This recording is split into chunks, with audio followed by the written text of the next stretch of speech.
Jammu Kashmir assembly elections 2024 का result तो 8 अक्टूबर को आएगा, मगर 90 सीटों पे हुए चुनाव के साथ साथ एक और बड़ी चीज़ ये है कि 5 सीटें जम्मू कश्मीर की इस बार नॉमिनेट भी होनी हैं। कारण ये है कि जम्मू कश्मीर लेजिस्लेटिव काउंसिल जो ख़त्म हो चुकी है, अब एमएलसीज़ नहीं बनेंगे, तो 5 सीटें एमएलएस के लिए नॉमिनेट जो हैं वो रखी गई हैं, जिसमें 2 महिला कैंडिडेट, 2 कश्मीर के माइग्रेंट्स और 1 पीओजेके के migrants, Pakistan occupied Jammu and Kashmir. अब बड़ी बात यह है कि क्या ये लोग जो 5 विधायक होंगे ये अपनी अपनी कम्युनिटी को के रिप्रेजेंटेटिव होंगे, यानी कि जो 2 महिलाएं होंगी वो महिलाओं की बात करने वाली या किसी संस्थाओं से होंगी, 2 जो माइग्रेंट्स कश्मीरी कम्युनिटी को रिप्रेजेंट करेंगे, क्या वो कश्मीर के जो माइग्रेंट्स हैं, सिख माइग्रेंट्स हैं, पंडित माइग्रेंट्स हैं और कुछ मुस्लिम भी माइग्रेंट्स हैं, क्या उनको रिप्रेजेंट करेंगे? और ख़ास तौर पे पाकिस्तान ऑक्यूपाइड जम्मू कश्मीर के जो माइग्रेंट्स हैं, क्या जो 12 लाख माइग्रेंट्स हैं उनको रिप्रेजेंट करने के लिए होंगे या फिर पॉलिटिकल एफिलिएशन से होंगे? अगर कानून या लीगली देखा जाए तो ये लोग वो होने चाहिए जो अपनी अपनी कम्युनिटी को रिप्रेजेंट करते हैं, उन्हीं में से आते हैं। इसी सिलसिले में SOS इंटरनेशनल एक ऑर्गेनाइजेशन है पाकिस्तान ऑक्यूपाइड जम्मू कश्मीर के रेफ्यूजीज़ की, जो लगातार पिछले कई सालों से रेफ्यूजीज़ के हक़ों के लिए लड़ रही है। और ये वो रेफ्यूजीज़ हैं जो 1947-48 में पाकिस्तान जब POJK अलग हुआ तब वहाँ से यहाँ पर पहुँचे थे, मुजफ्फराबाद, मीरपुर से ये लोग आए थे और जम्मू में बसे थे। एक बड़ी संख्या इनकी है और काफ़ी सारी असेंबली कॉन्स्टिट्यूंसीज़ में ये लोग रहते हैं जम्मू की। इन्होंने एक आज लेटर ये lieutenant governor of Jammu and Kashmir Manoj Sinha साहब को लिखी है, और लेटर हम एक्सक्लूसिवली आपको अभी बता रहे हैं इसलिए कि इस लेटर में इन्होंने ये कहा है इन रिफ्यूजीज़ ने कि कम से कम जो रिप्रेजेंटेटिव हो POJK रेफ्यूजीज़ का वो इन्हीं में से हो। ये ना हो कि कोई राजनीतिक पार्टी का कोई एक रिप्रेजेंटेटिव आ जाए जो फिर इनकी बात ही ना रख पाए। हमारे साथ SOS इंटरनेशनल के चेयरमैन राजीव चुन्नी जी हैं। इन्हीं से जानते हैं कि लेटर लिखने की नौबत क्यों आई और ये चाहते क्या है। राजीव जी, लगातार POJK रेफ्यूजीज़ की आप कई सालों से बात कर रहे हैं, 12 लाख के करीब आपकी संख्या है, ये लेटर अचानक लिख LG साहब को? देखें, ये इसलिए लिखी गई क्योंकि हमारा मसला आज का नहीं है, 7 दशक से अधिक हो गए हैं और हम लोग दर दर की ठोकरें खा रहे हैं, सड़कों पर लड़ते हैं, विधानसभा में या पार्लियामेंट के अंदर कोई बात हमारी नहीं हो पाती, क्योंकि जो लोग प्रतिनिधि बन के जाते हैं वो किसी न किसी पार्टी के साथ जुड़े होते हैं और उस पार्टी की ही बात करते थे जो पार्टी की लाइन होती थी। तो हमने कहा ये जो 24 सीटें पाक अधिकृत जम्मू कश्मीर के लिए आपने खाली रखी हुई हैं, कम से कम उसमें से 8 सीटें हमें मिलनी चाहिए और इसके लिए हम बीते 3 दशकों से प्रयास कर रहे हैं। वादवा कमेटी बनी, उसने कहा कि इनको 8 सीटें दीजिए। इंटरलोकेटर्स आए, 3 बार आए, पहले यहाँ NN वोरा साहब आए, फिर यहाँ MM अंसारी साहब आए, उसके बाद KC पंत साहब आए, इन तीनों ने कहा कि इनको मिले। फिर वादवा कमेटी बनी, उन्होंने कहा इनको 8 सीटें मिलें। फिर यहाँ पर एक पार्लियामेंट्री कमेटी आई जिसको वेंकैया नायडू हेड कर रहे थे, जो भाजपा के अध्यक्ष भी रहे और हमारे उपराष्ट्रपति भी रहे, उन्होंने भी कहा इनको 8 सीटें दीजिए। फिर जब डिलिमिटेशन कमीशन बना जी, तो रंजना देसाई जी के सामने भी हम पेश हुए, हालांकि उनके पास ये मैंडेट नहीं था, लेकिन फिर भी उन्होंने अपनी रिकमेंडेशन में कहा कि पर्याप्त मात्रा में इनको सीटें दीजिए। लेकिन जब देने की बारी आई तो केंद्र सरकार ने पता नहीं किसकी सलाह पर 2 सीटें कश्मीरी विस्थापितों को दे दी। हालांकि कश्मीर किसी दूसरे देश के कब्जे में नहीं है, वहाँ चुनाव लड़ा जा सकता है, जीता जा सकता है, विधायक बना जा सकता है। लेकिन मेरे केस में अलग इसलिए है कि मेरी जो टेरिटोरियल कॉन्स्टिट्यूंसीज हैं वो पाकिस्तान के नाजायज़ कब्जे में है, वहाँ चुनाव होना संभव नहीं है। ना मीरपुर में चुनाव हो सकता है, ना कोटली में, ना भिम्बर में, ना पुंछ में, ना मुजफ्फराबाद में। इसलिए हमने कहा था कि इनको तब तक आप नॉमिनेशन में लाइए जब तक इलाके खाली होते हैं। तो 1 सीट इन्होंने दी, चलिए हम बाकी के लिए संघर्ष करेंगे, बाकी जो 7 सीटें नहीं दी इन्होंने। लेकिन 1 सीट पे भी जो मेरे सूत्र बताते हैं मुझे कि भाजपा ने क्या किया कि जिन लोगों को ये मैंडेट नहीं दे पाई किसी वजह से, उनको वहाँ पर नॉमिनेशन के द्वारा ला रही है। ये जुल्म है, मैं कहता हूँ हमारे समुदाय के साथ एक बहुत बड़ा खिलवाड़ है।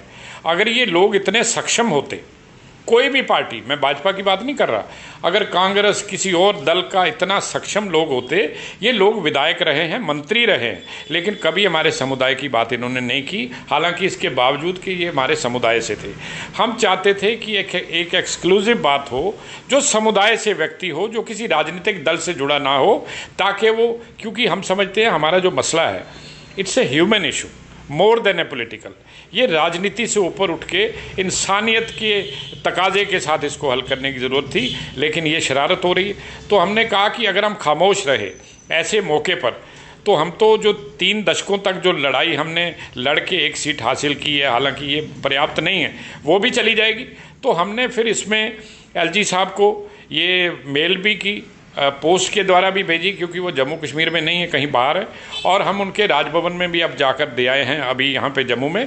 तो हमने इसमें ये बात लिखी है कि अगर आप इस सीट पर किसी भी राजनीतिक दल के व्यक्ति को नॉमिनेट करते हो, तो आप हमारे साथ, हमारे समुदाय 12 लाख लोगों के साथ एक धोखा करोगे, और जो हमने जिस मकसद के लिए इसको बनवाया था वो मकसद पूरी तरह से डिफीट हो जाएगा। आप सर 2 चीज़ें हैं इसमें। पहली चीज़ तो ये है कि 5 सीटें अगर अलग अलग समुदाय को दी गई हैं नॉमिनेट, तो कम से कम उन्हीं समुदाय से आने चाहिए।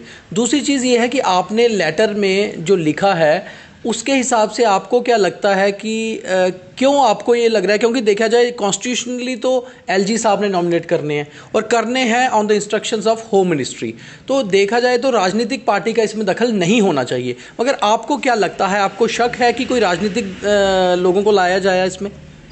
देखें, जो बयानबाजियाँ हो रही हैं, बीजेपी के प्रवक्ता का बयान था जो अखबारों में छपा, उन्होंने कहा कि ये 5 लोग जो हैं ये रिज़ल्ट आने से पहले पहले ही इनको नॉमिनेट कर दिया जाएगा।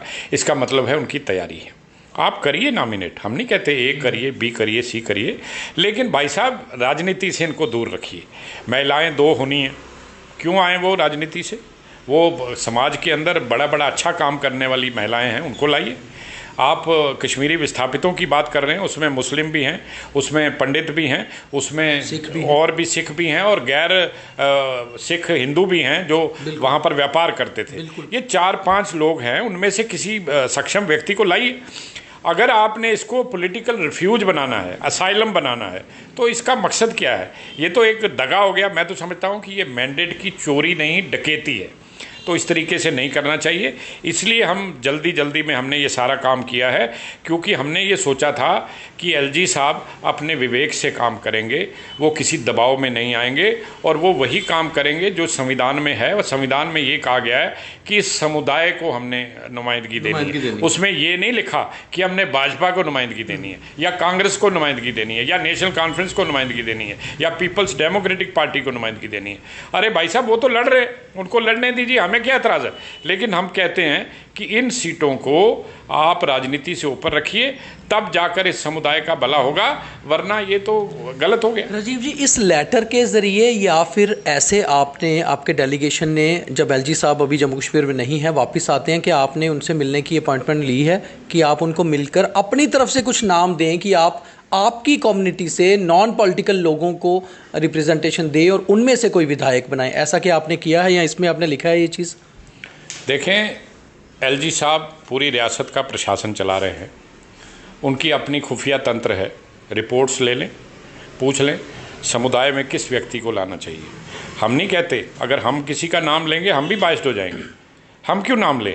हम कहते हैं आप एक काम करें, वो व्यक्ति, बड़े अच्छे व्यक्ति हैं हमारे समाज के अंदर जो राजनीति से ऊपर उठकर, उनकी बात होनी चाहिए। और निश्चित तौर पर ऐसे व्यक्ति अगर जाएंगे तो मेरे लोगों के जो दर्द हैं, जो दुख हैं, जो ज़ख्म हैं, उन पर कहीं ना कहीं मरहम लगेगा।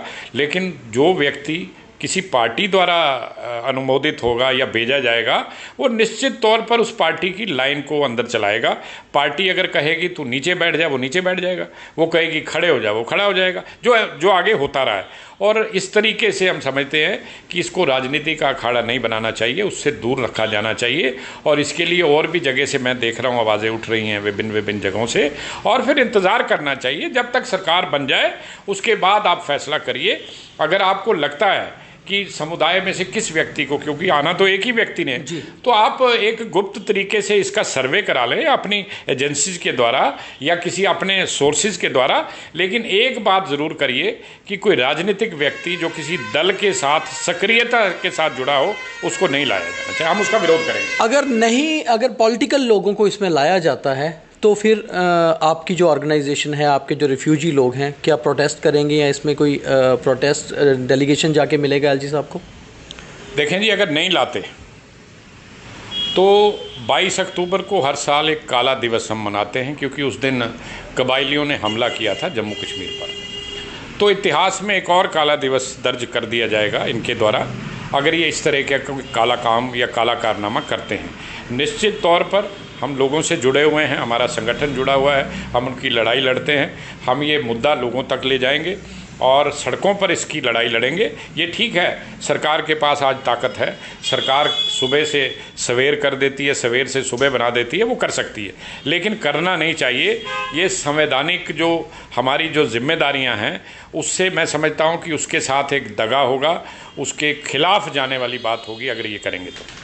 जम्मू कश्मीर में वैसे तो बहुत से माइग्रेंट्स हैं, मगर रेफ्यूजीज़ अगर देखा जाए तो वही होते हैं जिनका इलाका, जिस इलाके से वो बिलोंग करते हैं, वो किसी नाजायज़ कब्ज़े में हो, जैसे कि POJK है, पाकिस्तान ऑक्यूपाइड जम्मू कश्मीर। वहाँ के रेफ्यूजीज़ करीबन 12 लाख की संख्या में जम्मू में रह रहे हैं और इनकी रिप्रेजेंटेशन को लेकर बहुत लंबी मांग है कि इन्हें असेंबली में रिप्रेजेंटेशन मिले। चाहे POJK रेफ्यूजीज़ के कई नुमाइंदे अलग अलग पार्टियों से चुनाव जीतकर सरकारों में भी रहे हों, मगर नॉन पॉलिटिकल लोगों का आना और रेफ्यूजीज़ की बात करना ये एक अलग बात है। अब जब ऐसा मौका आया है कि 5 नॉमिनेटेड MLAs जम्मू कश्मीर में होंगे, तो उसमें से एक POJK रेफ्यूजीज़ से, 2 कश्मीरी माइग्रेंट से, 2 महिलाएं। तो सबसे बड़ी मांग यही है इस समुदाय की कि नॉन पॉलिटिकल MLA इनको दिया जाए। ऐसा ना हो कि कोई पार्टी अपनी सरकार की गिनती और नंबर बढ़ाने के लिए एक विधायक लाए और उसके बाद उसे वही राजनीतिक पार्टी चलाए, ना कि वो रेफ्यूजीज़ चला पाएँ जिनकी मांगों को लेकर उसको असेंबली में जाना है और फिर इनकी जो मांगें हैं, इनके जो मुद्दे हैं, वो धरे के धरे रह जाएं। ये बहुत जेन्युइन डिमांड है और इसी जेन्युइन डिमांड को लेकर लेफ्टिनेंट गवर्नर को एक चिट्ठी आज लिखी है SOS इंटरनेशनल ने, और ये लेटर बाय पोस्ट भी भेजी गई है राजभवन श्रीनगर, जम्मू राजभवन में भी दी गई है और मेल पे भी की गई है। LG साहब फ़िलहाल जम्मू कश्मीर UT से बाहर हैं, वो वापस आते हैं तो मिलने का भी समय ये ऑर्गेनाइजेशन के लोग लेंगे, क्योंकि 4 दिन रह गए हैं रिज़ल्ट आने में और रिज़ल्ट आने से पहले नॉमिनेशन हो जाएगा, ऐसे इनके सोर्सेज कह रहे हैं। मगर इतनी जल्दी अगर सरकार करती है तो कहीं ना कहीं शक शुबा ये लग रहा है कि कहीं कोई राजनीतिक पार्टी अपने नंबर बढ़ाने के लिए ही असेंबली में ये फाइनल ना कर दे और नुमाइंदगी जो होनी है अलग समुदाय की, वो कहीं धरी की धरी ना रह जाए। हम उम्मीद करते हैं लेफ्टिनेंट गवर्नर साहब इस चिट्ठी पर अमल करेंगे और ये जो समुदाय हैं जिनके नॉमिनेटेड MLA होने हैं वो जेन्युइन लोग ही चुनकर आएंगे। कैमरा पर्सन गगनदीप सिंह को और मुझे इजाज़त दीजिए, मगर इस ज़रूरी इशू पर हम बात करते रहेंगे। बहुत धन्यवाद।